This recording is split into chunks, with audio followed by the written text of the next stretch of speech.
Final Thursday in April. We're live on the Varsity Channel on YouTube, as we are each and every Thursday at 11 o'clock Eastern. At CS Now Tweets is how you can follow us on Twitter. It's College Sports Now. Kyle Schass at Kyle Schassburger, and David Kahn at SportsCon4.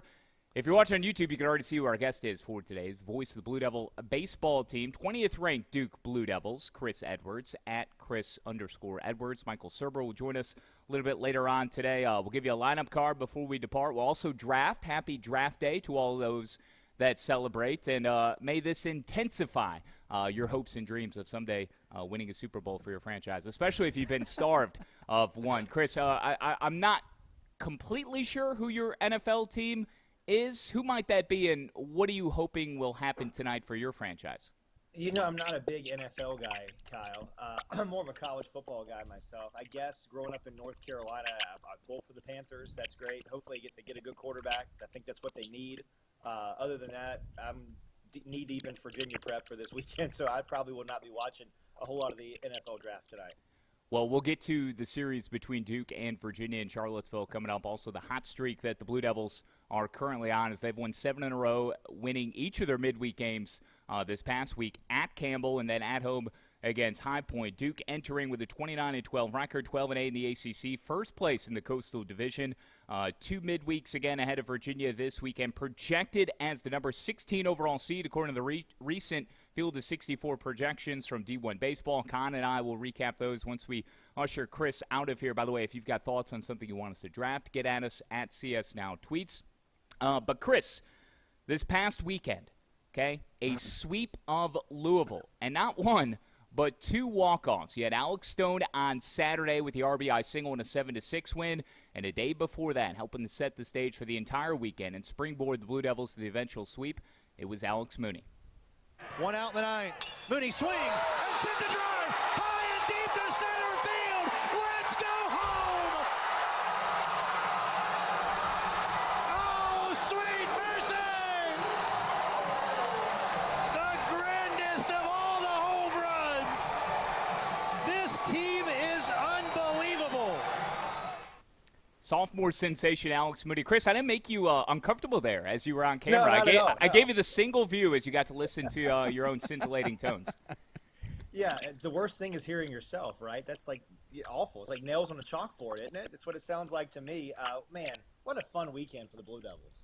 It seriously was. And Chris, you call that team unbelievable in the call. Great call, by the way, of the Alex Mooney walk-off grand slam. Does this program thrive on being underrated, I guess might be the right word, because it seems like we're hearing the same story nearly every year for Duke baseball, right? They're not going to be any good. 2 years ago, predicted 7th in the ACC. They win their first ever ACC tournament. This year, ranked 3rd worst, and they currently lead the Coastal. Here you all are again. Chris Pollard has got Duke right where he wants them to be.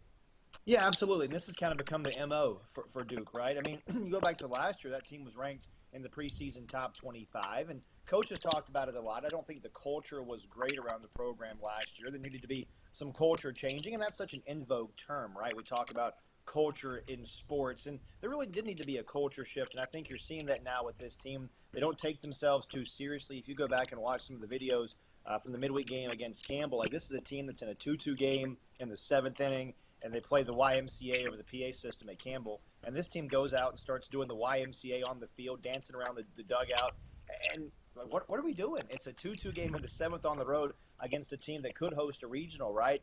So the team is loose. They're playing with a lot of energy, and a lot of the reason why is because of Alex Mooney. I mean, Mooney did it with a grand slam on Friday night, but he's just kind of been doing that all year long. He's been the emotional leader. He's been the guy that's going to joke around. When we're on the bus at Boston College a couple weekends ago, and Mooney's back there leading the team, playing some games at the back of the bus. They're listening to music on it's not a boombox. It's how old I am. I'm calling it a boombox. I guess it's like a Bluetooth speaker. It's a Bluetooth speaker. They're just jamming to tunes. I mean, this team is just, they're fun. They're having a lot of fun. They're not taking themselves too seriously, and they're comfortable playing in any kind of game that presents itself, whether, they're up 4 going to the 8th or 9th, or they're down 3 or 4. I mean, Duke was down on Friday 7-0, guys, and they were getting no hit until the 5th inning. They score 6 times in the 5th inning, and then they give up a couple of runs. They're down 3 runs going to the 9th inning, and then Mooney hits the grand slam. It's just an unbelievable fun year to be around these guys. I, too, use the term boombox, and I use it by describing the couch, the home of Wake Forest, as being not just a bandbox, but a boombox. So I find ways to slip that terminology in as best I can. Chris, this team was picked to finish seventh, third worst a couple of years ago in the ACC Coastal. Third worst this year. All of a sudden you're leading. There are a lot of similar vibes around this team for the one a couple of years ago that won the ACC tournament. Their first back in 2001 in Charlotte. And I think all of this is kind of indicative, too, of the way this team is playing now and the series victory and sweep that you just talked about with Louisville. And you touched on it briefly in terms of what Alex Mooney provides from a leadership standpoint, how contagious his personality is. And Chris Pollard has talked about the fight, the desire, the resolve, the grit, the fact that we weren't supposed to be here and now we are. And he almost early in the year, and I've called games for you early in the season with women's basketball overlapping. Pollard was always someone to kind of downplay, the measuring stick of where we currently are because he knows we're building towards something special. And it's this point of the year, the final month of the regular season as you try to round into form. But, again, this is a team that has those traits, that grit, that desire, that fight, and they love to be around each other, it seems. They do. They love each other. I mean, this is the most cohesive group I can remember being around. I mean, the teams in 2018 loved each other. That team was a win away from Omaha. 2019 went away from Omaha. 2021 won the ACC title. And I think the interesting thing with this team is the mix, right? You've got some younger guys that have obviously contributed. Mooney's only a sophomore. We have to remember that. Draft-eligible sophomore, yes, but only a sophomore. And then you've got a guy like Andrew Fisher, who's a freshman, who's been a really key cog for the Blue Devils. And you've got guys like Storm and Stone, who were on the team last year, but just sophomores. Then you have these grad transfers that have provided such a huge spark. You think of MJ Metz, who's homered now in 4 straight games playing first base, and Cole Hebel, who's played some second base, and Jay Bashir's a grad transfer from Northwestern. Then you got the pitchers like Alex Gal, who's a grad transfer too. It's a nice blend, right? And I don't know that we talk about this a whole lot. There are these older guys, and this is maybe their last time playing college baseball or last time playing baseball at a competitive level anywhere. Those guys are on their last ride. Then you've got these younger guys like a Mooney, like a Stone, like a Fisher, who don't know any better, right? You don't know that you're not supposed to be any good. So what you don't know doesn't hurt you. So you've got this older group and this younger group, and the worlds are kind of colliding for this perfect mesh, and they're getting along great. It's just so much fun to be around this group every day. Their energy is infectious. You love coming to the ballpark. I love getting to the ballpark every day and being around these guys because you don't know what kind of fun thing they're going to have planned or what they're going to do, and a lot of it is just spontaneous. And it's just such a good group of guys and an easy team to root for. You mentioned a lot of the pitchers in that last very eloquently put out statement about how fun this team is, Chris. And I think pitching has actually kind of been the biggest seesaw element of this Duke group this year because at the start, Chris Pollard was saying, well, we've got lefties Friday and Saturday night, and our bullpen is going to be really, really solid, so we're really, really comfortable with our pitching side of things. Now it's the biggest question mark because you lose Luke Fox in the fall to Tommy John, Jonathan Santucci done after 7 starts, and the crazy thing is you've placed it all together without having a starter throw more than 5 complete innings all season. How has Coach Pollard been able to hang this staff together through all the adversity, especially with the taxing effort that's put on the bullpen without having 1 and 2 now in your rotation? Pretty wild, isn't it? I mean, you look at what this group is doing. They're top 3 in the ACC in ERA, and they've really embraced a Tampa Bay Rays kind of model of the opener, right? Like guys that are going to go 1, maybe 2 times through the order. And Coach talked about it a couple of weeks ago. I think there was a great article in D1 Baseball that Aaron Fitt wrote earlier this week, where now you're thinking with some guys, maybe you can try to get them a 3rd time through the order. They're sticking to their script. They're matching guys up. And this bullpen is so deep. It reminds me of the 2018 team that Duke had, where you could just get a starter through 4 or 5 innings and the bullpen take it the rest of the way. You've got some tremendously talented young arms down there. James Talon at the back end of the ball game, who's now top 10 in Duke history in single-season saves. Fran O'Shell has taken a big jump for the Blue Devils. Fran was a guy who was throwing some low-leverage innings last year. Now he's another guy at the back end of the bullpen. He's been up to 98 this year. Same story with Aiden Weaver, a freshman right-hander, up to 98. They've got so many pieces. Adam Boucher, who started the year as the Saturday starter. Now Bouch is at the back end of the ball game too. Jimmy Romano has stepped up. He had the big save, his first career save against Campbell the other night. So there's a lot of depth to this pitching staff, I think, is kind of the point I'm trying to get at. And if the starters can give you 2 times through the order, you get to the 4th inning, you can play the matchup game, maybe the 5th and 6th, read the ball game, and then you go to the matchups the rest of the way, and you can kind of piece it all together. And the Blue Devils have been very good at that. And a ton of that success is attributed to Brady Kirkpatrick and the first-year pitching coach of the Blue Devils and the job that he's done. And we didn't even mention Charlie Bielenson, who's taken the ball every day, it seems like, for Duke. Bielenson had a great outing against Campbell on Tuesday, throwing for the 4th straight day. He went to a little right on left change up there with the bases loaded and 2 out, and Campbell making a little rally and got a swing and a miss. Bielenson's kind of been that steady Eddie. So that just speaks to the depth. You've got guys from different arm slots. They come at you in a lot of different ways, and it's just tough for an offense to time up what the Blue Devils are doing from a pitching standpoint. And the velocity, too, from some of these guys. The team resembles maybe more than any other team in the country, or tops in terms of fitting the eye test and fitting the bill when they get off the bus. Like, they look like a football team in many regards, maybe a D2 football team. But with that said, like, they are large. They have size, especially these dudes on the mound. I think of Fran O'Shell. I think he's, 6'8"? I mean, he's pumping, 98 on the gun. I mean, these guys are all nearly touching triple digits, a few of them. But then you have some of those that are more crafty and are able to work in the off-speed pitch, and they mix and match so well. And the fact that only one pitcher is thrown into the 6th inning this year. Now, they didn't record now. I'm trying to think if that was one of the games I was on the call for, Edwards. Do you know offhand? I think that was Boston College a couple of weeks ago. Okay, so just one pitcher has stayed out there going into the 6th inning who has started. That Tampa Bay Rays model, that's a great comparison. I wonder, too, you bring up Bielenson, even Alex Gow is a veteran, other transfers come in. You've got this healthy mix, right, of some older guys, even some new older guys, mixing with new guys in the program and some star freshmen. And then you have some pretty potent offensive bats that are freshmen as well, like an Andrew Fisher who's leading the team in home runs. So he's dealing with a hamate bone injury. But even Tyler Albright. Do you think from an offensive and a pitching standpoint, the freshmen I'm speaking about, do you think they kind of challenge each other in terms of trying to one-up their production and what they're able to do? Yeah, I do. And I think it's kind of a fun competition between these guys, too. And they all joke with each other. Like, Fisher goes out and hits a home run, then Albright's like, okay, let me do it. Now, Tyler's not the home run kind of guy. But I was talking to Coach about this before our game against High Point yesterday. Like, I think the most fun thing about being around this team offensively is it's a different guy every single day. Like, it was Fisher who had the big 3-run home run to give Duke some insurance at Boston College a couple of weeks ago.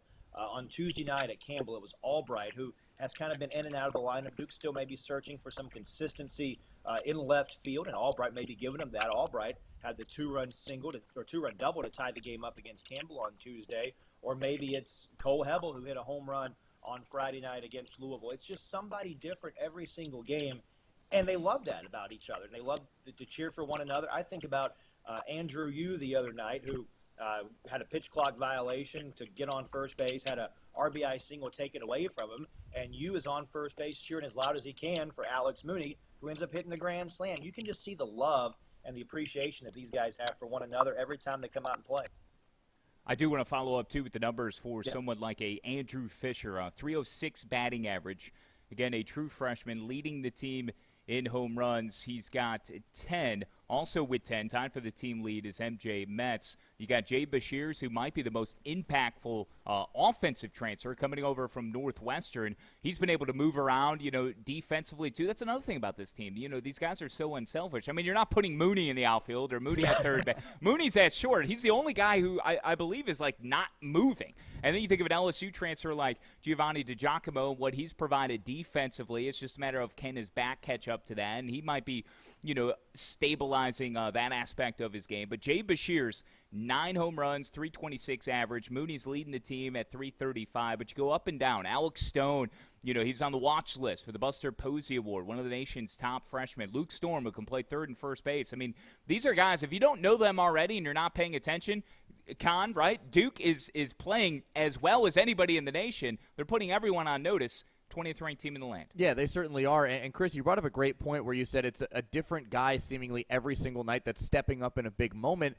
And I think that might be one of the reasons why Alex Mooney's been able to take such a big leap in his sophomore season, because of the fact that there's not all this pressure on him to deliver in any given moment, right? There's all these other guys that have proven that they are worthy of being on the big stage under the bright lights and delivering in a true catalyst moment. But Alex Mooney can also do it on any given night, and his numbers have reflected that he has kind of been playing a little more free this year. Yeah, I think it's a great point, because last year maybe Mooney tried to do a little bit too much because he didn't have a lot of the guys around him. I mean, Duke was not great offensively last year. I mean, Stone and Storm had their moments, but they were still freshmen, right? They were still young guys, kind of learning the ropes in the ACC. You're seeing that payoff with Spades this year. By the way, that those guys are swinging the bat, especially Stone, who's having a great month of April. But yeah, Mooney can play more free now. He's a guy that's going to get on base. He's going to kind of grind out at bats there at the top of the order. He can certainly hit for power. We've seen that. He can hit for average. He can go gap to gap. I think he's got like 12 or 13 stolen bases now. His defense is phenomenal. He makes plays look so easy at shortstop that are really difficult plays. And I think we take Mooney for granted sometimes, just how steady Alex is. He's played every single day. He's just a grinder, just a baseball player. And I think that's the greatest compliment you can give to a guy, right? He's a baseball player, because he's going to go out and play every day, going to be the same guy every day, going to play hard no matter who's in the other dugout. Coach Pollard talks about it a lot this year. The team in the other dugout, whether it's Virginia, whether it's High Point, whether it's whoever, it's another nameless, faceless opponent. It's a gray face in the other dugout. We're going to focus on us and do what we need to do to be successful. And Alex Mooney really embodies that. Nameless, faceless opponent, just goes out and is the same guy every single day. That might be the number one cliche, by the way, for Chris Pollard. Like that's that's first page, okay, of the manual of how to coach the Duke Blue Devils and the coaching philosophy of one Chris Pollard. Nameless and faceless opponent. Yeah. The number one thing is we got to turn into a series of one-pitch battles and fight like crazy to win that pitch, and flush it and fight like crazy to win that next pitch. Yes. Yeah. I mean, the best kind of attitude to have in baseball is go 1-0 every day. There you go. Win the day. Yeah, win the day. Win the day. Hey, you mentioned that article that Aaron Fitt wrote on D1 Baseball earlier this week. There was something in there that stood out to me, and Shass, you might be more aware of this than I am because you've called some Duke baseball this year. He mentioned, or Chris Pollard mentioned, that James Talon has an Invisa fastball. What is an Invisa fastball? Do you remember Carson Palmquist that pitched for Miami a couple years ago? Yeah. That's the greatest comparison I can give you to James Talon is that Carson Palmquist fastball. Okay. So it's kind of hidden. It's a hidden. He releases it, or it's kind of the way he releases it. You don't see it till later in the motion. Yeah, it's like he comes kind of like 3/4 or like not quite sidearm, and you just can't see it. It gets on you so quick. One of the in vogue terms now is extension, right? Because if you're like Fran O'Shell, 6'8", he's throwing 98. Well, that 98 looks like 102 when it gets on you, right? Where Talon coming from this angle, it's got so much ride and run with the extension, you can't really see it. It's just hard to get on time with that fastball. Hard to hit it. I mean, he's been so daggone good as a freshman this year, too. I mean, we've had some really good freshman relievers and freshman closers during Coach Pollard's time. But, man, James Talon might be the best one that Duke's ever had. And that's saying something because there have been some pretty good guys that have come through this program. Yeah, there certainly have. And just, kind of to cap that off with the numbers for James Talon so far, 1-0, 15 appearances, a 1.27 ERA. He has 35 strikeouts to 6 walks, and batters are hitting just 139 against the man who has 9 saves for the Duke Blue Devils. He's just been phenomenal. 6'5", 195. What's his job? He's a freshman. Oh, God. Edwards, you're likely not privy to this because as much as I want you to be a weekly and infatuated listener of our podcast, this is something that was born organically, right? Some of the best things in life, content-wise, are just created, like this. No previous thought. But we do a look-alike or a love child-like game where we look at these player profile pictures and who do they most remind us of, whether it be in Hollywood or some trade or future job or whatever it can be. What will they do after baseball? It really is what we're getting at, just based off the aesthetics of their player profile page. So for one, James Talon, this is an innocent-looking picture of the young pup. As a freshman, he can go any number of ways. I would probably take to a calculus teacher in high school, perhaps. Maybe an engineer. Maybe he saves the world from the BP oil spill at some point, in the future. I don't know. But I take him as more as a high school or maybe university professor in mathematics. I'm getting a little bit of, like, Matthew McConaughey vibes. Oh, I don't know. I don't think he has enough in the face. No, but, like, the hair, the messy hair. Yeah, the messy hair. The messy hair. The messy hair is giving me the Matthew McConaughey vibes. Edwards, have you seen Outer Banks on Netflix? Oh, no. Oh gosh. I know where you're going. Yeah. Yep. Okay, so Jack, I'm gonna text you this when we get off. We do have a question that we do need to field from Twitter, and also we want you to break down the Cavaliers and Blue Devils before we let you go here. But Topper is a character in Outer Banks. He's a villainous character. Yep. A carbon copy to Jack Hurley of Virginia Tech. And James Talon, honestly. Even James, there's a little James because of the hair. Yeah, but exactly. Jack Hurley in the face, oh my goodness. Like 1A and 1B, him and Topper. A villain out of Outer Banks. So James Talon could be characterized as a villain. For opposing offenses, right? Exactly. Chris and I were saying the exact same thing. Yeah. James could be characterized as a villain. I mean, you go up as a closer with a 1.27 ERA and 9 saves as a freshman. And the greatest thing about being a freshman, right, is that the tape is limited on you from a college level. So you are a little bit more intimidating because the scout isn't fully formed on you. Going to what you don't know, and it's hard to know a lot about these guys. Now, probably getting a little more tape on them now since we're, 40-something games into the season? Sure. This will fall into the conversation of what's to come for Duke. So who might most scare you that's still on the schedule or still in the ACC in regards to sizing up and handicapping the postseason? You still have Virginia, Georgia Tech, and Miami, beginning with a trip to Charlottesville this weekend. But Wake out there, number 2 team in the land, who you won 1 out of the 3 games to begin ACC play earlier this year. The Blue Devils certainly a different team. My oh my, how that matchup might favor the Blue Devils this time around in terms of their pitching approach. But UNC, Pitt, Virginia Tech, BC, Louisville, all these teams, 10 teams projected out of the ACC into the field of 64, according to D1 Baseball. What do you think of the matchup with Virginia? Part 1 of the question this weekend, are the Cavaliers among the most scary teams still out there that the Blue Devils can come in contact with between now and the postseason? Absolutely. And I thought, and I still think, Virginia might be the number 2 team in the ACC, number 2 or 3. Blue Devils will certainly have something to say about that, I think, after this weekend. We'll see how it plays out. But I thought Virginia was one of the most consistent teams in the league. Well, they've hit a little bit of a roadblock the last couple of weeks with the series loss to Pitt at home a couple of weeks ago, and then the series sweep by Notre Dame in South Bend last weekend. But I still think Virginia is going to get it figured out. Brian O'Connor every year seems to have a team that can hit. That's no different this year. I think they're hitting, almost 400 as a team. They've got Teal, they've got Geloff, they've got so many guys that can scare you in their lineup. Their ERA is like 3.50, which in college baseball in this environment is amazing considering all the offense that we see on a night-in, night-out basis across the country. I am certainly scared of the Cavaliers because I think they're going to be ready to play. I mean, that's so cliche to say, right? But I think Virginia's got something to prove. This is a team that's used to going deep into the postseason. They're used to winning the Coastal, being a top 2 seed in the ACC tournament. What an environment I think it's going to be at Davenport Field at Disharoon Park this weekend between 2 teams that are at the top of the ACC Coastal Division standings. And I think we're going to learn a lot about both of these teams this week, and I think they're probably both NCAA tournament teams at this point. We still have 3 weeks to go. But, Coach talks about it all the time. The baseball season is a marathon, right? It's a 56-game marathon. You're not going to sprint to the finish line in February or March. But now for Duke, these are the last 3 games before they get a week off for the exam break. There's no midweek next week because of Duke's exam schedule. So after the game Sunday, they don't play again until next Sunday. So you can almost treat this weekend as like a sprint. Duke can empty the tank and then recharge next week and get ready for the stretch run of the season against really talented teams in Georgia Tech and Miami. And I'm really excited about this Blue Devil team. I think they can make some noise, and they're playing obviously at a really high level. I think 12 wins in the month of April. That's unheard of. The most wins that Duke's had under Chris Pollard in April has been 13, and that was 2019 when Duke went on that run to a super regional. So we'll see what happens this weekend, but I'm really looking forward to it. Very tough place to play, too, Charlottesville. They had won 23 in a row, going back to the last home game a season ago before dropping the first game against Pitt a couple of weeks ago. Back-to-back series now they've lost the Panthers, and then last week at Notre Dame. Virginia, 34-9, 12-9 in the ACC. Yeah, they certainly are. One final kind of off-the-cuff question for you here, Chris, before we let you go, and appreciate your time. Chris Edwards, play-by-play voice of Duke Baseball, with us here on College Sports Now.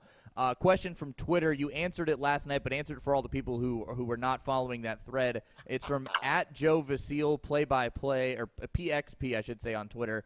Crushed ice versus cubed ice. It appears your team crushed all the way. Why is that? There is not a debate here. Okay. It's crushed ice all the way. Why do you want to put an ice cube in your mouth and it's bulky and cumbersome, and you lose all the flavor of whatever you're drinking? Maybe it's your Diet Coke or your sweet tea or whatever. Like crushed ice, you get the flavor of the drink. You get a little bit of the ice too. It's perfect. It's the perfect mix of ice and drink. I don't know why you would want to put a big ice cube in your mouth. It makes no sense. I'm team no ice. Ooh, Yeah. that's a bold take. Yeah. What about in your adult beverage? No, those have to have ice. Okay. Yeah, those need to have That's ice. a But for like, It depends on what your adult beverage is. Perhaps you have just one single ice cube in that adult beverage. yes, Yeah, I like the yes. big fatty. They sell those fat Yeah. like ice trays that conform to the water, like the suction cup. They're kind of provocative looking. I've got a couple of baseball ones of those. Yeah, very nice. Hey. I just don't understand why somebody would expend so much brain energy, bandwidth, resources in their skull to think about cubed ice versus crushed ice. Like, this is an inside look into the terror That is Chris of what Edwards' Chris mind. Edwards is wrangling himself over day in and day out. My goodness, Chris. I mean, I have a lot of these weird thoughts. Like, you don't want to live here. It's a weird place to be. What about a tailgate food item before you sign off? What is your Okay. go-to for a tailgate? Because Kahn and I are going to draft this coming up. You have one item, food or drink. It could be one of each or just food. Tell me. Now, I'm going to go off the beaten path here because you were nice enough to kind of give me an inside look that we were going to talk about this at the end, so I've been thinking about it. As you may or may not know, I do fancy myself an amateur pitmaster. Yes. Yes, you do. So I think the one tailgate item that I'm going to have is a piece of smoked pork tenderloin on top of a piece of French bread topped with pimento cheese and jalapenos. Oh, gosh. And you're dipping it in some like au jus, right? Well, you don't really need any dip, but you could put a little barbecue sauce or something on Trust there if you wanted trust the pitmaster. Okay. All right. Okay. to. Hashtag smoking with Chris. It's a real thing. Oh. It is. Is there like Twitter posts about this that I can Yeah, if I you can Twitter follow- and do? Instagram posts. I do Yeah. follow Chris on Twitter, but I need to. Yeah. Okay. I'm gonna go There's do a lot- a deep dive on your Twitter after this podcast, Chris. There's a lot more on Facebook as well. So, Oh, okay. So, like, I get the coveted invite to the podcast, so I will extend the coveted invite to Smoking with Chris to you guys. Yes. please do. Please do. That is awesome. Chris Edwards on Twitter, at Chris_Edwards, making us all hungry as two lovely citizens of Winston-Salem walk by actually eating food with plastic It looks like silverware barbecue, and- actually. It actually does. Oh, and that's a tease. That's sort of where I'm going with my tailgate option Okay. when we get there. Chris, thank you so much for hopping on. Best of luck with you in the broadcast the rest of the year. Most importantly, though, the Duke Blue Devils as they look to make it back to the NCAA tournament and beyond in their chase for a trip to Omaha. Chris, thanks for the time today. Fellas, great to be with you. Hope we can chat again soon. See you, buddy. See you guys. That is Chris Edwards, voice of the Duke Blue Devils baseball team. Follow him on Twitter at Chris_Edwards. Always a fun guy. Dude, he's got some great looking dishes. I've never had the honor or privilege to be able to chew into one of those, but my goodness. I mean, the things that he's able to cook up, and he got really proficient with this during COVID when he was stuck at home. And I actually cooked a lot more. I think we I did all too. we Oh, probably yeah. all did, right? That's where I learned my mac and cheese recipe. Was during COVID. Tell me about your mac and cheese recipe. Have I never told you about this? No. Oh, okay. So, like, you make a regular pasta, right? Whatever. Yeah, ton of mac, and then it's it's layered. So it's like you layer of mozzarella cheese on the bottom of the baking dish, Okay. then half of the mac and cheese, then shredded Colby Jack, then the other half of the mac and cheese, then shredded cheddar on top, and then I have a panko breadcrumb mix that's mixed with olive oil, Parmesan cheese, minced garlic, salt, and pepper. You mix it all together, layer that on top of everything, bake it at 400 for like 35 minutes. It's amazing. Holy smokes. Michael Okay. Surber has tried it and approves. So I took that sounds terrific. Yes. I took my daughter, my little brother. I do some charity work for Big Brother, Big Sisters.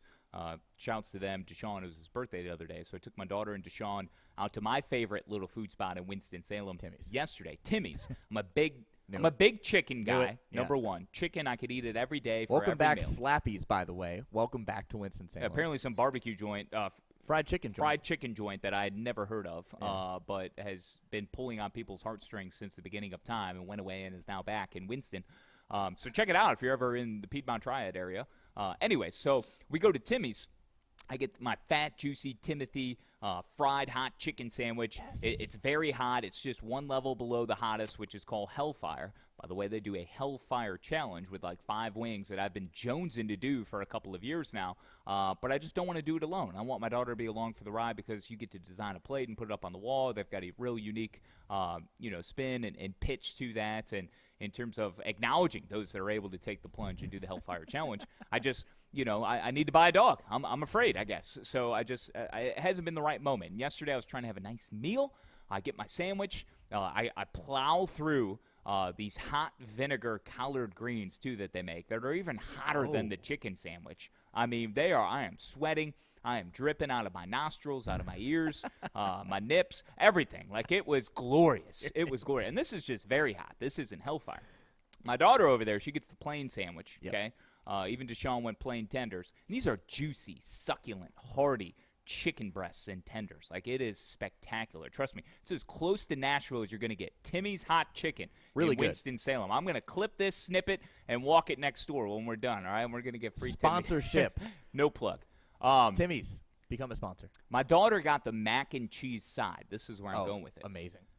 I'd never even seen it visually, tasted it, and I poo-poo a lot of that stuff because I try to hold myself. Look, I'm a sponsored athlete. I got a supplement company. Yeah, I saw back that in yesterday. Your boy now. My God, all right? look at you. Enhanced Performance Nutrition. NIL, okay? Kyle Schassburger. Yeah. Go to ep-supplements.com, promo code SHASS, 10% off your order. Anyways, this tag them now too. This mac and cheese is like a casserole in terms of it, like a mashed potato casserole. Like, it's not thick, like formed macaroni noodles in any sense. And it's not, you can take a macaroni noodle and you can bury it and drench it in sauce that's real thin, that becomes soupy, or maybe it's a little bit more chunky. Like Chick-fil-A mac and cheese is extravagant.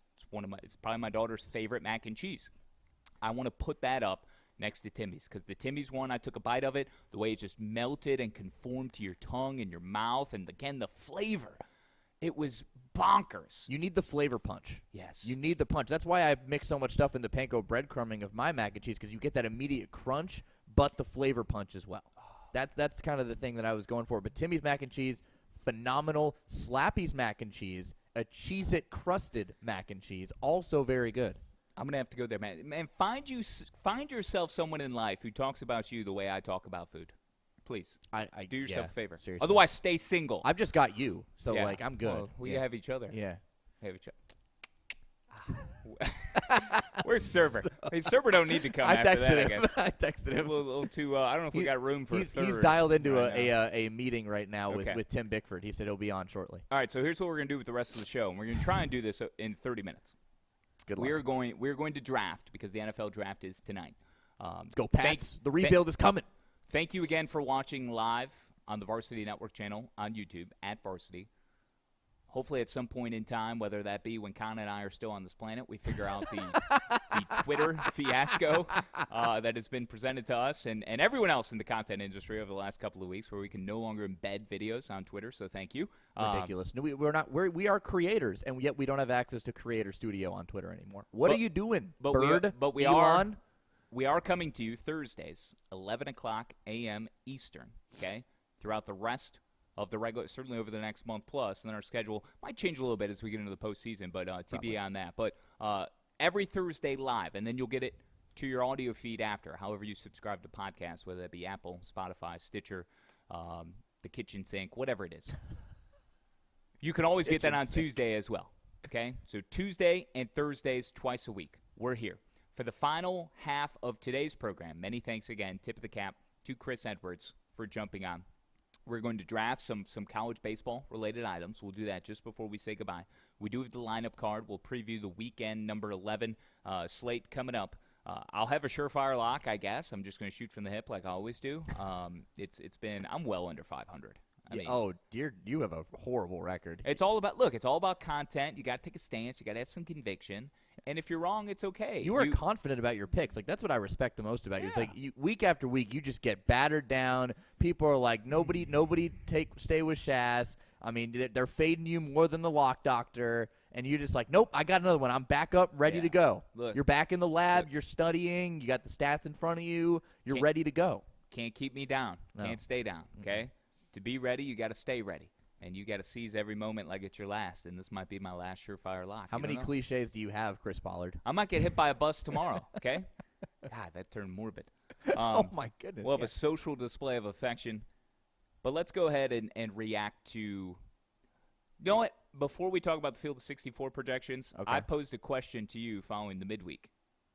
What has to happen for Wake Forest to become the number one team in the country? The schedule does them zero favors this week. I don't think it happens. No, I don't think it does either. So Wake is playing their non-con weekend, 2 games. Wofford on Saturday, High Point on Sunday. Both are at home, if I'm not mistaken. Winning both those games does nothing for them. I mean, they're supposed to win those games, right? So, but here's the thing, and I said this a couple weeks ago when we debated, is LSU the number one overall team still? Until LSU loses a series, you can't knock them out of the number one spot. Now, LSU plays Alabama this weekend. South Carolina plays Auburn.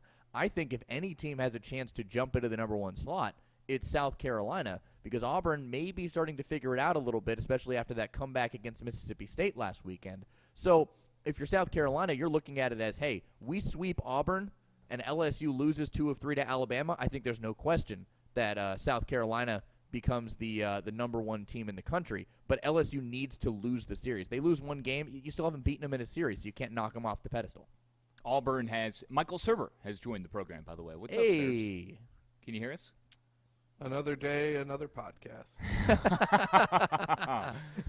Well, if you want to leave, you can, man. We just wanted to talk like tailgate items and uniform stuff. I want to hang. I want to hang. I want to Okay. listen to you guys because I don't know anything Yeah. about what's going on in college baseball, and I don't know two people better to discuss it. Well, than look, you right- two. So educate me and let me just hang until you get to something that I may actually have. We are some actually bearings in. we are actually about to do that, Michael Surber, because we just went on a 25-minute Duke baseball journey with Chris Edwards. That was phenomenal Yes, stuff. And Shass is actually just dialing us into our own version of a draft preceding tonight's NFL draft. So I'll let Shass kind of detail that after you close up shop on South Carolina and LSU. So South Carolina plays Auburn, who has an RPI of 45. And with Auburn taking that series out of Mississippi State, as you indicated, yes, like that's going to weigh a whole heck of a lot more. But LSU would have to lose the series to Alabama. I agree with you wholeheartedly. And Wake Forest, their schedule, playing 2 non-con games in Wofford and High Point this weekend, stepping out of ACC play. That's not going to enable them, in spite of, and the reason why I asked the question was because they beat Coastal Carolina Slaughtered them. 11-1 on a walk-off hit. It wasn't a home run, but a walk-off in the 7th inning that enabled them, and Kurtz had a grand slam, right? Kurtz had a grand slam. And then also Brock Wilkin. Let's go ahead and talk about Brock. Social display of affection. The positive first. All right, so here's my SDA of the week.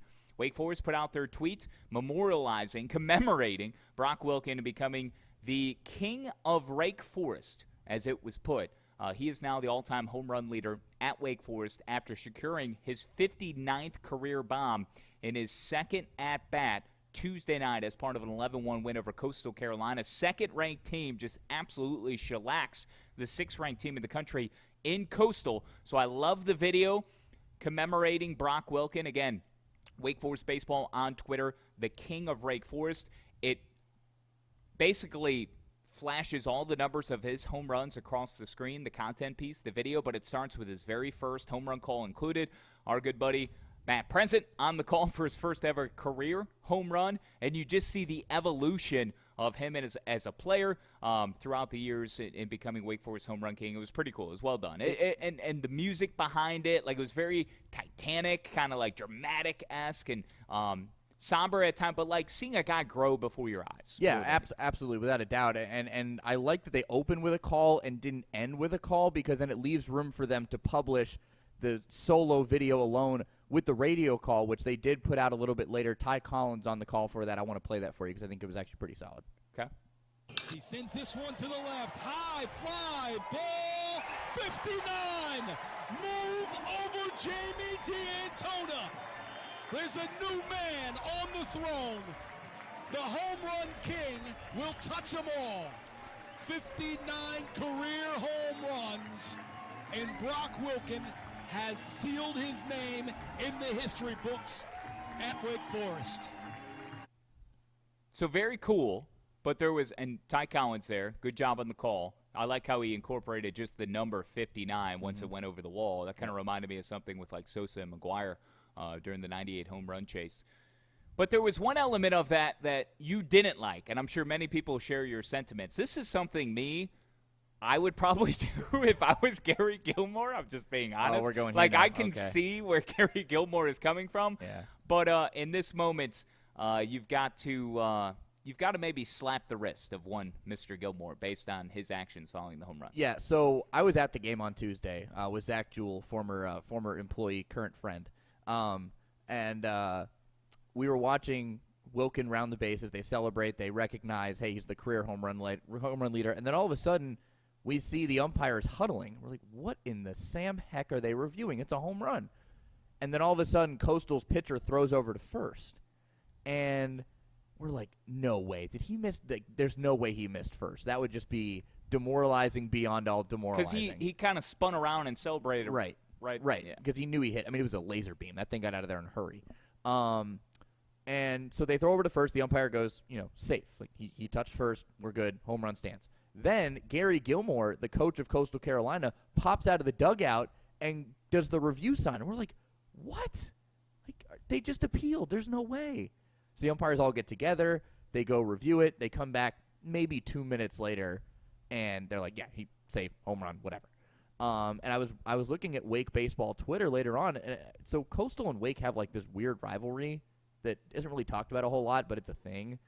And a lot of Wake baseball Twitter was saying this is just Gary Gilmore being Gary Gilmore against Wake baseball to be like, hey, like, let me tarnish your moment a little bit by challenging the program record home run for Brock Wilkin. But like, come on, dude. Like I watched the replay. He clearly touched first. We need more of this. Clearly, This is an age-old rivalry. It goes beyond Coastal and Wake Forest. It's between Myrtle Beach and Winston-Salem, drinking versus smoking, right? It's a tale as old as time, and it's a battle that won't end until the end of time, the end days. They've written about it. Michael Surber is so knowledgeable on the I didn't know you were so detailed knowledgeable about the rivalry between the two cities that are like, what, 3.5 hours apart? This is why Winston we have and Dirty Myrtle don't mix. Everyone knows this. He's our North Carolina, born and bred. He's aware of the raging feud between these two cities. I'm born in South Carolina. That's right. Yeah, you're bred right. in South Carolina, raised in North Carolina. That's right. What do they say? South Carolina by birth, North Carolina by the grace of God.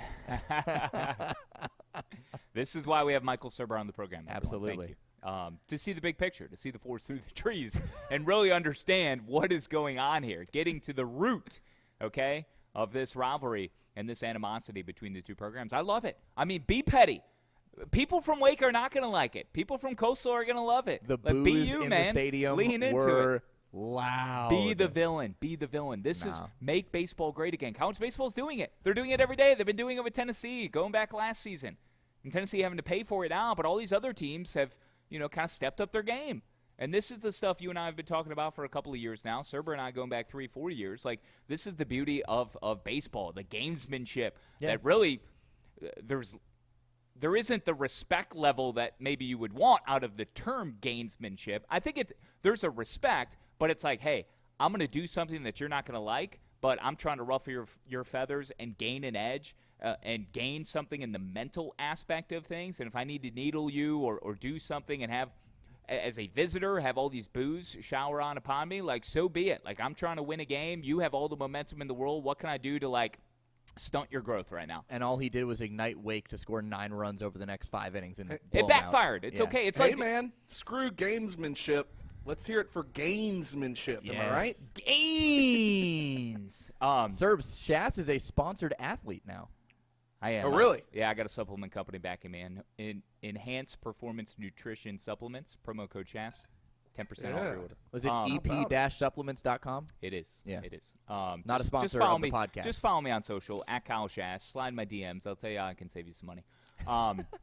At Kyle Schass, Twitter and Instagram. Serbs, it's like the Gary Gilmore, the Coastal and Wake Forest thing. It's like Big Daddy and Adam Sandler jumping out with Frankenstein in the park and throwing a stick in front of a rollerblader coming down the hill. I mean, that's all Gary Gilmore was trying to do. Yeah. You know? Yeah, look out for the stick, guy. Yeah. Jump over the stick. Look where you're riding. Or, look, there's a stick there. to use a Happy Gilmore quote, and I like how we're going towards sports movies because we're going to draft some. He shouldn't have been standing there. Yeah. Yeah. So it's his fault. Okay. Should we get to the draft? Penguin. I'm still horny. Field of 64 projections. What was your overarching takeaway from what D1 Baseball put together this week? We have Coastal Carolina in as a top 8 national seed. We also have 10 bids to the ACC, 10 bids to the SEC. Yeah, Coastal Carolina is now a top 8 seed. Miami, Texas, and Kentucky no longer in the top 16. That all makes sense. Duke now hosting the Durham Regional. We touched on that. ECU, Columbia, and Georgia going to be joining them in Durham if the season ended today. Boston College, who was right on the bubble, and they're back in the top 16. West Virginia now hosting a regional in Morgantown. We talked about that on Tuesday as a possibility. Last 5 in, USC, that's Southern California, Georgia, Maryland, Virginia Tech, TCU. First 5 out, Auburn, Kansas State, Rutgers, North Carolina, Texas State. My biggest takeaways, I put these out on Twitter yesterday. We now have 2 Northeast regionals, Boston College and UConn, hosting. Incredible. Also, you look at who's coming to those regionals, Miami, UCLA, and Oklahoma State. Talk about Tough some travel. Good Lord. Florida and Florida Gulf Coast, the 1 versus 4 in Gainesville. Home number runs, 3 baby. and number 1 in the home run category. You knew where I was going with that in the Dongs. NCAA. Give me those dongs. All the dongs. Indiana and Bloomington got a really tough draw for their foursome. Vandy and Indiana State would currently rematch in Nashville. West Virginia would draw the rivalry of the Black Diamond Trophy on the Diamond in Virginia Tech. I think that's my favorite one. You talk about grit, hard nose, bring your lunch pail to work, put your hard hat on. That regional in Morgantown featuring 3-seeded Virginia Tech, 2-seeded Kentucky, and a 4-seeded Central Michigan team. Amazing. Just that would be a stellar foursome. And then the Durham Regional, just wowzers. Yep. Oh, my goodness. That's where I was going to go next. Duke, all of a sudden, a host is a 16 seed, the last one to host a regional, slated to take on 4-seeded Columbia, who won a series against Alabama, right? Ended their undefeated season earlier in the year. 2-seeded ECU, who is scuffling, now 5-9 away from the jungle. I will be at the Jungle this weekend for one of the games against Tulane. Roll Going Wave. Saturday, 4 o'clock. The voice of the Wave and former voice of ECU baseball, Corey Glore, is hooking me up with a ticket. Okay, so you officially are going. That game's going to take 3 hours. You're not going to get back into Winston until 10 o'clock at the earliest. Okay. Okay, It's just fine. letting you know. Well, we're trying to make plans here. Yeah, but you usually don't turn up till 10 o'clock. So. He's right. He knows me well. We're good. I will be slightly. Why do you think I picked the 4 What o'clock is the game, word? Shass?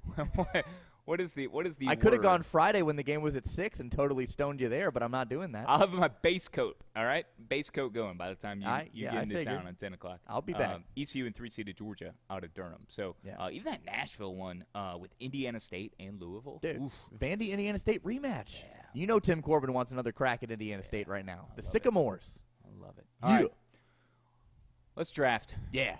Let's do it. Serbs, what are the Dolphins drafting tonight? I know you like They Dolphins don't are draft. They don't have a first-round pick. Yeah, they don't have a first-round pick. your. So That's why there's only 31. That's right. Only team Man. that doesn't have a first-round pick, Miami. That they could trade back in, though. That Sure. is Could. a possibility. They could. And What is this? I would not be surprised to see it happen in the back half of the first round. Okay. Yeah. But I've been working Google every single day to find out if they've signed or traded for Dalvin Cook yet. You think Miami's going to Not happened yet. Okay. Interesting. Yeah, because that would open up Alexander Madison in Minnesota to be the lead guy. Okay. Yeah, they signed him. They signed him to money to They be did. the guy. They did. And Dalvin Cook is like 27 now, right? He's having some History injury of problems. the running back is Yeah. like 27, 28. Mhm. Productivity starts to dip, but Mhm. I think he's one of the top 5 backs in the league. So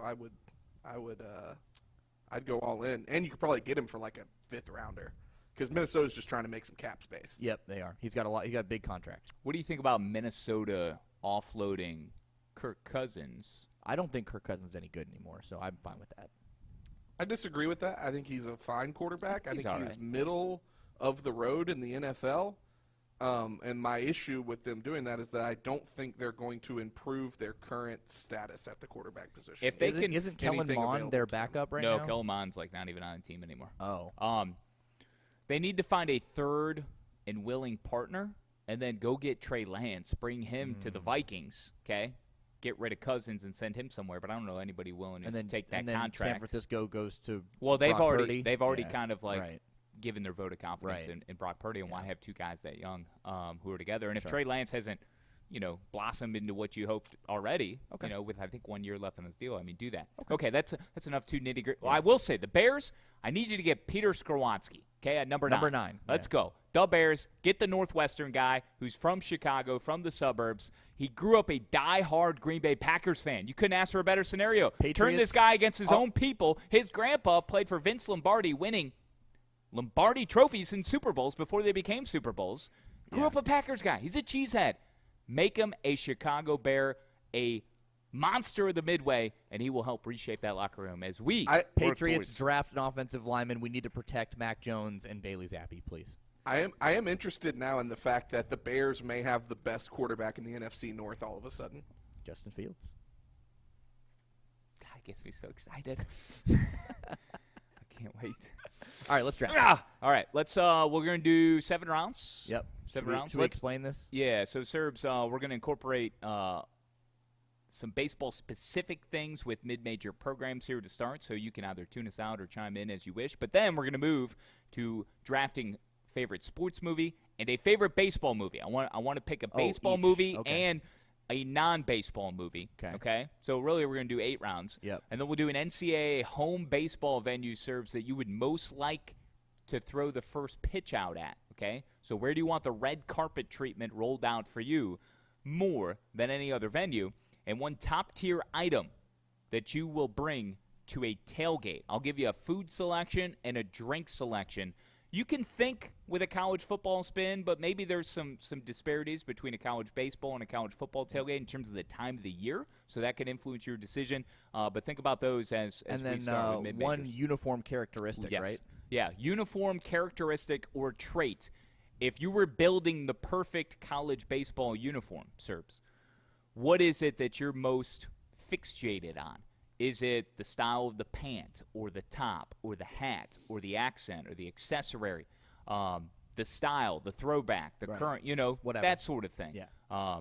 So that's what we're going to burn through here over the next 10, 15 minutes. Let's hammer through the mid-major so we can incorporate Michael Surber and the rest of the stuff. Okay, give me your first mid-major. I'll give you first pick, and we'll go back and forth 3 times through. All right. I want to pick a mid-major too. 3 picks. All right. We'll get Surber to pick in too.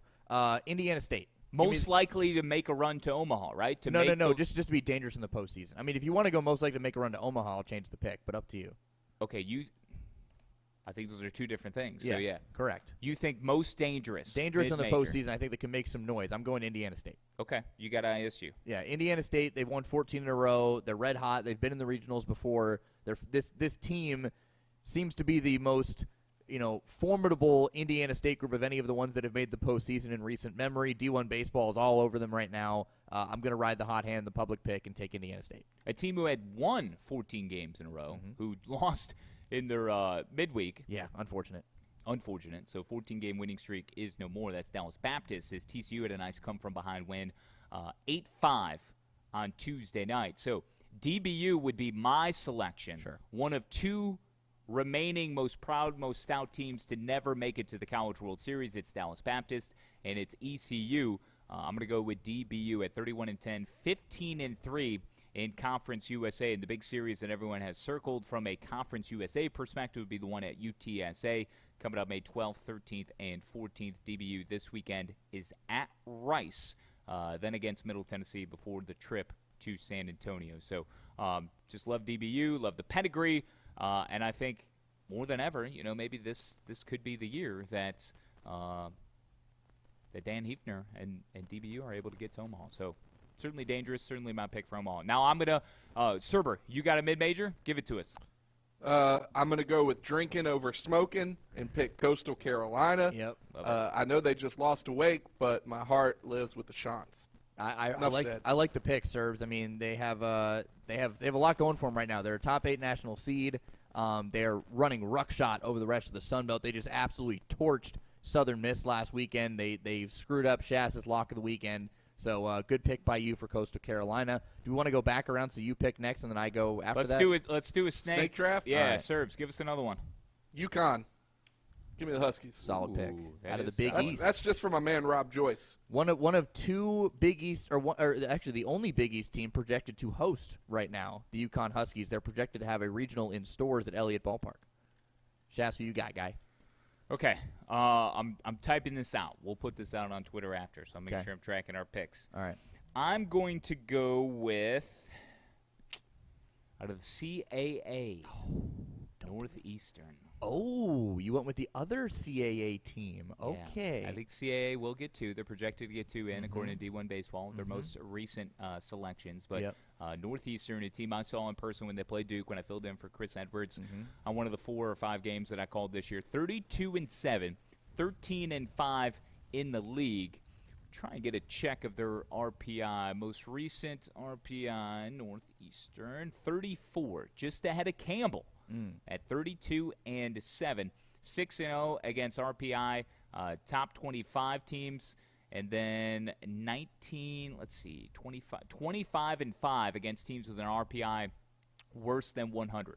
So, could be slightly better there, but Northeastern, a team that I think has the pedigree to make a dangerous run in the postseason. I think more than any other year too, Kahn. Speaking to this exercise, we've got like a handful of mid-majors, and I don't recall it being this wide open amongst the little guys. Sunbelt's a top 5 RPI conference. CAA's got 4 really formidable teams, I think. Elon, College of Charleston, UNCW. Throw those in with Northeastern. Good Lord. Man. Which is one of the teams I'm picking next because I have 2 in a row, and I'm taking the Seahawks of UNC Wilmington.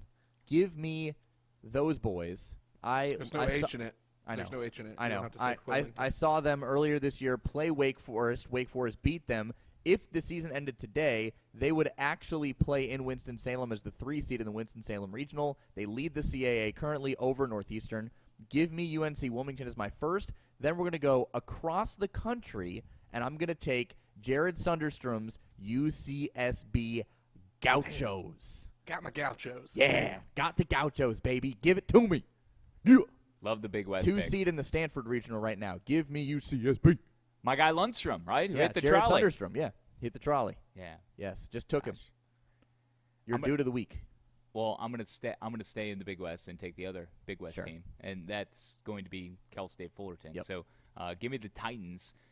They've come a long way. Sirs, remember when we had Vanderhook on prior to COVID shutting us down? He was one of our 2 guests. We had Tim Corbin and Rick Vanderhook, the long-time head coach of the Cal State Fullerton baseball program, and they decided to make a change and part ways, and slowly but surely here over the last, well, I won't even say slowly. It's been a quick turn of the page, and Cal State Fullerton is, again, a relevant team, and I like them to certainly be a force to be reckoned with. I mean, this 3 seed in the Eugene Regional right now with Oregon. 24-12, 15-3 in the league. Leading the Big West by a sizable margin, mind you. Yeah, because they took 2 out of 3 just a couple of weeks ago from UC Santa Barbara. They still have. They play Cal State Northridge this weekend. Huge series. That will be massive. That'll be massive. Also out of conference at TCU. Another opportunity to maybe bump themselves up potentially a seed line if TCU can get their affairs in order. They did this week earlier against DBU at UCLA, UC One of the San last Diego, 5 in. Long Beach State, at Cal Poly. Sorry, Rocco Pepe. Yeah. Michael Surber, close us out with mid-majors. Your last pick. I'm going to pick a team from the state of North Carolina that has 2 wins over an absolute baseball powerhouse in this state. Good pick. Of East Carolina, Yep. and I'm going to go with the Campbell Camels. Good. I'm glad somebody picked them. That's a solid pick. Duke just beat Campbell earlier this week in the midweek, but I think the Campbells are formidable as always. They just absolutely dominate the Big South. They're moving out of the Big South next season. Good solid pick there. I do want to throw 2 honorable mentions out there, Shass. Troy and UTSA in consideration. I like Troy. I like UTSA. I like them both. I actually, when I was thinking about this exercise, I wanted to go with the Trojans, but I hadn't written them down initially like I did. Okay, before I did any research or looked this up or looked at any numbers, let me just from the top of my head write some teams down. Right. And all 8 of my teams were selected. Same. That I put all 9. I put down. I just put 8 down quickly. The one team that I didn't have, or the teams that we picked that were not on here. I guess it would have been UNCW. It would have been Wilmington. Yeah, who you picked was the one team that I didn't have written down. UConn as well. I didn't have written down. Oral Roberts is the one team that I wrote. That would have been a good one that too. nobody had picked. Yeah. ORU. So I didn't write UConn because I don't know how much you can consider them a mid-major, but I guess you can in terms of conferences. Yeah, that's fine. But yeah, Hey, it's I like the Surber's pick, all no, right? I like the pick. I think UConn is very dangerous in baseball this year, so I love the pick. I just, for me, the definition of mid-major I think was clouded a little bit because, basketball just won a national championship. Yeah, that's okay. All right. But that's up there. They're mid-major. It's in the Big East. You're Big East right. It's not a major conference. You're right. By conferences, you're totally right. 100%. So they're mid-major. Yeah. I Let's let go- myself me. get confused. Don't Surber. come at me. I wasn't coming at you. I let myself get confused. I'm calling myself out here. Let's come back to baseball movie and sports movie. Let's go to uniform characteristic. Okay. You drafted first before. Yep. Let me draft first this time. Go ahead. Don't you take my pick. I'm going to be mad at you. Don't do it. You're going to do it. Oh, don't do it. Stirrups. Thank God. Oh, you didn't take I'm going with stirrups. Okay. This was a very close 1A, 1B, but I'm going with stirrups. I'm very interested in where you were leaning. But I bought my daughter some stirrups from Amazon. She's the coolest kid on our softball team. She is. The only one to have stirrups. Now, these are the embedded, the embroidered, the kind of screen-printed stirrups. They're not legit stirrups that I actually had as an 8 and 9-year-old, like for some of my all-star teams. They gave us the extra sock that was the stirrup that pulled over the all-white tube sock. It was spectacular. Yes. But still, stirrups with the striped piping across the top, too, as you begin to fold the pant leg over. Yep. Chef's kiss. Beautiful accent. Surber, what about you? I'm going to take cursive logos where one of the letters goes under. Oh. Oh, like an And it doesn't even have to be one of the letters that goes under, but Oh, like the cursive yeah. logo Oh. with the thing. Like you look at the Clemson's uniform, you look at Ole Miss does it. A lot of people do it, but like a cursive Oh. name logo across the chest Okay. with like a nice little swoop under it. Love it. Oh. Okay. I love whenever any uniform that does that. I'm here for it. All right. So that line actually tails right into my selection, which I'm glad neither of you chose because I really feel strongly about this. Powder blue uniforms. Oh. Anybody who has a powder blue, baby blue, whatever, wear it every single game. Oh my God, I love powder blue uniforms. I'm here for them and I'm drafting them. Give it to me. Can we just go Like it. powder uniforms? Is that a Have thing? you've seen the ECU ones? Oh yeah. The powder Okay, purple. sure. Powdered uniforms. That's fine. Yeah, I'm okay with that. I like powder blue the most, but ECUs are fresh. So that powdered We'll uniforms. put including ECU. because they're purple. I wonder if they'll wear them on Saturday when I'm watching them play the Wave. We'll see. Have you seen these ECU powder purples, Surber? That they busted out? they're tremendous. They're Yeah. periwinkle. Yeah. Yes, those are they're very well done. So we have to throw them a nod, throw them a little bone, real quick. Where are we going next? We want to go. What was venues? left on? What was not picked there? I was torn between stirrups and I wasn't going to go with the powdered uniforms. Okay. I was going to go with the tri-paneled hats or the separate paneling hats. Yeah. Not a pinwheel. That's Right. overboard. But where you have the white front of the bill, and then you go with basically the wrapping other solid color Yep. around And then a with different kind of a colored bill. unique different color bill. Yeah. I don't love it. I don't love it. It wouldn't have cracked my top 5 for uniforms. That's like where my more- mind was going. And cream uniforms. Oh, cream uniforms. Cream are good. uniforms are Cream nice. uniforms. I'm more, and especially if you're like in Oklahoma, where cream is one of your Yeah. colors, it makes a lot of sense. But I'm more of, when it comes to a hat, I don't love that thing, like the Hank Aaron Braves logo Yes, that's what I'm style going hat. for. I much more prefer like the current Braves home hat of one color, different color bill. Yeah, I agree with you, Surber. That to me is more aesthetically pleasing. I think there's a place for the 3-panel hat, and I understand that there's people who love it, but my preference is solid hat, different bill. I'm Like with you on that. Oakland, green hat, yellow bill, very nice. Yeah. Maybe soon to be the Las Vegas A's. Yeah, did Rob Manfred already said, sorry, Oakland. Yeah. Oh, really? Yeah. He's dismissing I didn't him. know He's that. like, we're done. We're Yeah. done here. We've tried. Yeah, they've Yeah. secured some. I don't know if it's a. They secured some land, I think, yeah. for the new stadium. What a fall Yeah. for Oakland. They went from having an NFL franchise, an NBA franchise, and an MLB franchise, To and nobody. they're going to have lost all 3 because the Warriors are playing in San Fran now, right? Yep. Yeah. So they're going to have lost all 3 within like 4 years of one another. Terrible. Did you guys see that the Oakland Athletics fans are planning a reverse boycott night where they are planning to pack the park on June 13th, just to show that it's it's Pack not the park. not They a had fans. 4,000 for a game against Well, the no, Cubs. like there's like a fan page that says like, yeah, we're planning a huge night. We're going to pack the stadium to show that it's not the fans. It's not the fans' fault that Oakland is drawing poor attendance. It's the Athletics' fault, or it's like the ownership's fault, or something. There's like some news story out there that they're planning a reverse boycott night. Nobody wants to go to that shithole stadium. Exactly, That's what it it's is. terrible. The Coliseum is old and ancient. Knock it down and rebuild it. Yeah, if they go to see the Giants play, they get a totally different experience at a nice, ballpark. Oracle Park's gorgeous. Yeah. I mean, what? Or if they go south and they go like even Dodger Stadium's an old stadium, Yeah. but it's still a nice game day experience. Yep. Totally agree. So Las Vegas, in the span of what, couple of years? I mean, think of Raiders. what is opened or what they've secured. Yeah, A's. the NFL's there. They're going to have a Super Bowl there. They're going to have a Final Four there.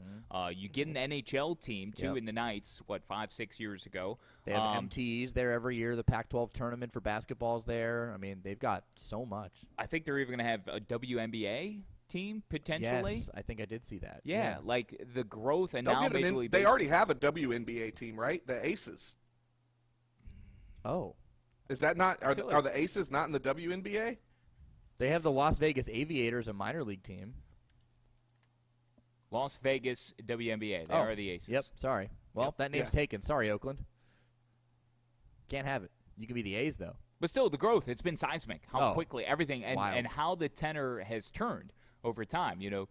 Thinking it's not appropriate or correct to put all these sports leagues in Las Vegas to not embrace the gambling culture that always existed out there. And, whoops. Yeah. Switch flipped. Oh, Kinda- man. Las Vegas athletics rolls off the tongue though. Ooh, it does. Like, The that's gonna Vegas, work. the Vegas A's. No, you already have. That's gonna work, Yeah, man. Yeah. And you can't be the Vegas Aces because you already got that. Right. But yeah. And they've got a great color scheme already. Like, don't mess with anything. Just move it I agree. to I agree. LA and keep everything the same. Okay, what's next? Sports movie? Am I picking? Let's go first? sports movies. Yeah, Surber. So we need a sports movie and then a baseball movie, And then we'll close with tailgate on them. and we have to do Okay. venues too. Sports movie right now is Tin Cup. Ooh. Okay. Uh, Cup. I never miss with my 7-iron. Hell of a selection. I had that on my list. Tin Cup is a great movie. Rene Russo, Cheech Marin. Best golf movie then? If you had to choose golf movie, would you take it over Happy Gilmore because of the drama and it's not straight comedy? Or Caddyshack? Caddyshack's on my list. I like Tin Cup the best of those. Because if you say it's your number one sports movie, you're Technically, drafting best golf movie. Like, best movie. Not favorite. Best, right? Legend of Bagger Vance. No, the greatest game ever played. Oh, Okay. okay. All right. About the U.S. Open. All right. Brookline. And people are coming to ask us if we're going to lunch. Tell them give us 15 minutes. Yeah, and sports movie in general, or baseball movie, The Sandlot. Okay. Do I get to go next? You can go next. Okay. Yes. So I'm going to go baseball movie first. And while there are plenty amazing ones, Field of Dreams, Moneyball, Major League, I'm going to give two real quick. So my pick is Bull Durham for a baseball movie. I think that's an iconic film. If it was not selected, I would feel like we did a disservice to I think this that's draft. the consensus Yeah. for most people. But my other one, my 1B, is 42, the Jackie Robinson movie. I've got 42 listed Yeah. inside my top 5. Yeah, that was my 1B. And my overall favorite sports movie, I'm also going to go 1A and 1B because I had a bit of a hard time picking this one. I'm going to go with Remember the Titans. But I was also thinking about picking Bend It Like Beckham. Bend It Like Beckham. Okay. Yeah, really liked that movie. I forgot about it for a while. And I was thinking about like old sports movies I had seen. I actually saw Bend It Like Beckham in theaters, I think. Somehow. Okay. Remember the Titans for your sports movie. 42 for your baseball specific. Bull Durham for my baseball. Oh, that's right. That's yes, right. yes. 42 is my 1B. Yeah. Bend It Like Beckham is my 1B, though. I wanted to give a shout-out to Bend It Like Beckham. Phenomenal movie. What you got, Shaz? Man, it's so hard. We'll have plenty of good ones out Days there of for you. Thunder. Days of Thunder. So good. I I'm Don't thinking say it of- like that, Con. No, I haven't seen it. It's a you problem. It You is. said it like Days of Thunder. Don't yeah, ever. like I don't don't ever I don't think besmirch I've the heard of name. it. It's a racing movie. Oh, it's a racing movie. That's probably why I haven't seen it. I was going off. That's not what I'm going with. I'm not a big but- racing guy. Who cares, man? It's an awesome movie. You know, Tom I've got- Cruise, so- Nicole Kidman, so when Rowdy, Michael Rooker. You kidding me? When I Young did- Michael Rooker? You're not here for that? I didn't say I wasn't. I hadn't heard of it. Robert Duvall? What's the It's a baseball? loaded cast. Randy Quaid. He's Seriously. Serbs, what's the baseball movie you gave the other day that you were upset I had not seen late in the 80s? Brewster's Millions. Yeah, I hadn't seen start to finish or where I can understand it. All right, so I got to put that on my. So the exercise, I broke it out by sport, right? Like golf, I was thinking Tin Cup, Happy Gilmore, Caddyshack, Talladega Nights, Days of Thunder. From a racing standpoint, more obscure, but looking at baseball, Sandlot, Rookie of the Year, 42. The Rookie, for the love of the game, is actually my favorite Kevin Costner. So I put Field of Dreams and Bull Durham to the side. For the love of the game, might be my number one baseball movie. I'll come back to it. Major League, League of Their Own, even baseball with women and Tom Hanks. It's just a staple. It's a classic. The Natural. Yeah. The Natural, Hoops movies, Space Jam and Coach Carter and Blue Chips. Blue Chips might be among my top sports overall movies too.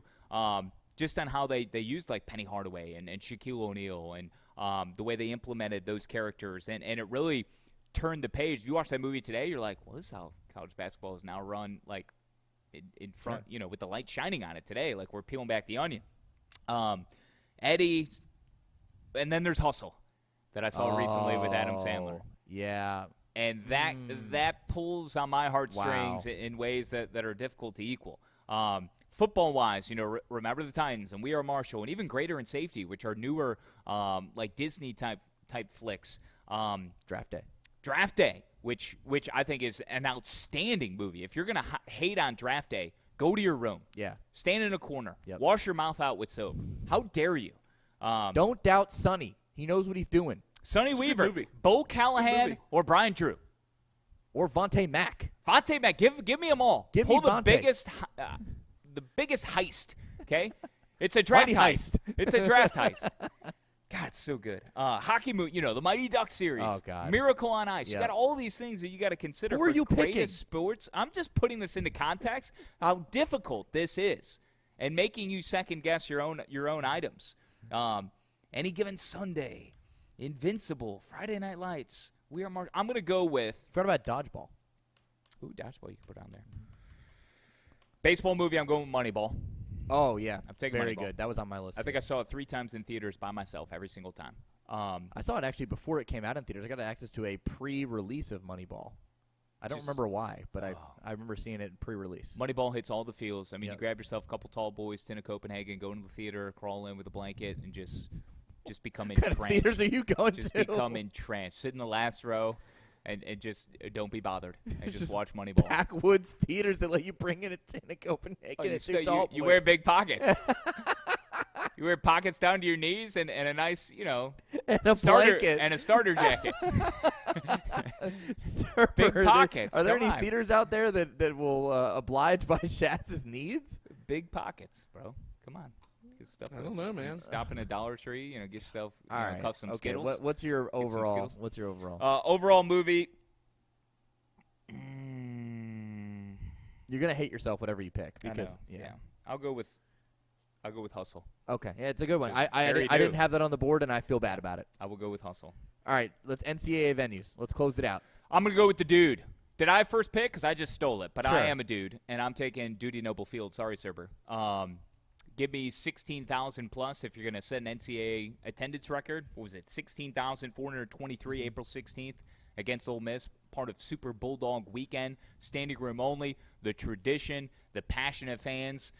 Just 2 years removed from a College World Series. All of that when it comes to rolling out the red carpet and meeting with the folks formerly who just embraced and immersed themselves in the left field lounge and everything that fan base and stadium experience represents. Like, let me throw a first pitch out there. Fill my face with the smoke from your barbecue and your cooker and everything else beyond the outfield wall, and I'll bring – well, I'll wait to tell you what I'll bring, but give me the dude. I just think it's an environment. It seems like an easy choice because you can have the most people in Right. there. It's in the SEC, but, come on, Mississippi State. That was the same thought process that I had, which is why I considered like a Baum Walker and Swayze Because then you can even get put in a suite. Even you Right. can move around. Like, Right. they have all the elements. I consider those. I also looked at, like, Bluebell Park because you got the Ball 5 chanters. That's just one of the best traditions in college baseball. I thought about TD Ameritrade, but I felt like that was too much of an easy selection, right, in Omaha because of the pack environment. Yeah. I'm going to go with Clark LeClaire Stadium, ECU. Oh, Because how of the about jungle you? environment. Okay. I mean, like that place is raucous, dude. It is. It's fun, and, like, the fans are into it. You're jam-packed into this. It's a bit of a tighter feel stadium, so you want to feel the energy. And I feel like at Clark LeClaire, you feel it every single time you're on the mound. So I'm gonna go with ECU's Clark LeClaire Stadium.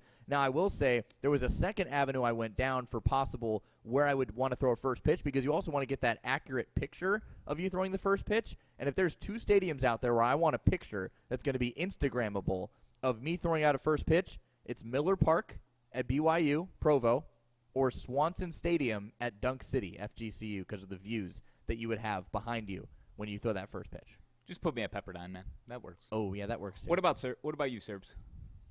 Doug Kingsmore Stadium. Of It's course. easy. That is good. Yeah. I do love the ECU pick, though, because I feel like ECU does not get enough credit No. for their fan base. I don't know if people are willing to understand The or jungle, know baby. outside of the East Coast and Carolina, but, like, when I was in Baton Rouge most recently calling Arkansas at LSU, and I'm meeting with, family, we're going out to dinner, and I'm like, look, I did an ECU game, like, a week ago, and my God, you talk about an impassioned fan base that is underrated, that I don't know if people know about, and the way they get up for their baseball team. I mean, it is jarring, to just head and go to that stadium and be exposed to all of it if you don't know what you're walking into. I mean, touche. And I know, they're trying to navigate a little rough spell here, but, their fans will remain impassioned and loyal for sure. Final thing? Tailgate foods. Tailgate food. I'm taking the first pick because I want it. Take it. Buffalo chicken dip. Got to have dip at a tailgate. Got to have it. You can dip it. You can eat it solo with just chips. I think it's a staple of any tailgate out there. You got to have some kind of really fatty, juicy dip that tastes good with everything. Buffalo chicken dip. Give it to me. Shaz? Is it my turn? Or Okay. Serbs. Serbs, if you're ready, go ahead. No, Shats, go. Okay. Some sort of a – this is kind of cheating.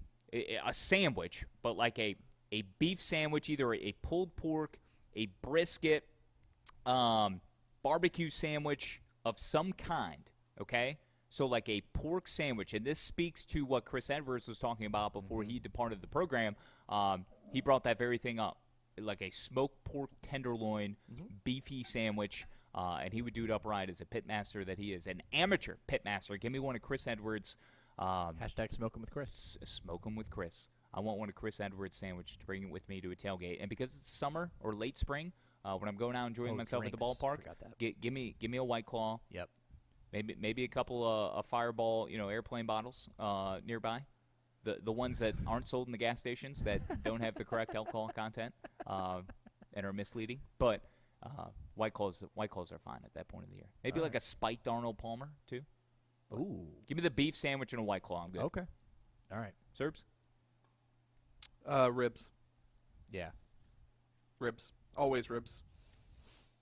Ribs. Okay. I will tally those up. We'll post those on Twitter so people are reminded. Of course, they can listen as well. Audio podcast, video podcast, Thursdays at 11. Give me the lineup card real quick on, and then we'll say goodbye. All right, so got a pretty loaded slate. A lot of mid-major big series this week. So we'll start with the two Thursday-Saturday series that popped out at me. We got Arkansas and Texas A&M. Hogs have to rebound after the sweep against Georgia. A&M red hot. That's Thursday through Saturday. Starts tonight. Also have number 16 Miami at number 21 Louisville. Again, both teams needing to kind of find themselves again after a bit of a hot start in ACC play. Number 5 Vanderbilt, number 15 Kentucky. Both those teams coming off losing weekends. That starts Friday. You got number 1 LSU and Alabama. Number 3 South Carolina versus Auburn. We talked about can the Gamecocks jump LSU this weekend. We both say only if LSU loses to Bama in the series. We talked about number 20 Duke. They're at Charlottesville this weekend against number 13 Virginia. Over to the Pac-12, number 17 Arizona State at number 23 Oregon. Oregon now hosting a regional, the Eugene Regional. Indiana and Maryland, top 2 teams in the Big Ten standings, are squaring off this weekend. Cal State Fullerton, top team in the Big West, squaring off against number 2 in the Big West at Cal State Northridge. Elon at the College of Charleston. Both of those teams in the top 4 in the CAA, and all 4 teams within a game and a half of each other. So a lot of stuff to be played out in the Colonial Athletic Association. And then in the MAC, Ohio at Kent State, 2 of 4 teams tied for first place in the Mid-American Conference at 13-5. That's your lineup card for the weekend. Surefire lock, I'm going with Duke wins another series, 2 out of 3. Okay, we're staying with the Chris Edwards train. Yeah. Blue Devils take 2 of 3 in Charlottesville against Virginia. That they do. I like it. I like the pick. David Kahn on Twitter at SportsCon4. Surber, find him at L_Surberino. I'm Kyle Schassburger at Kyle Schass. At CS Now Tweets is where you can follow the show. We'll be back on Tuesday, audio version only, and, of course, live on video for you audio OG nerds as well. You can find it wherever you get your podcasts on Thursday, Tuesday, and Thursday. Until then, enjoy Weekend 11. It's been College Sports Now. Bye. Bye.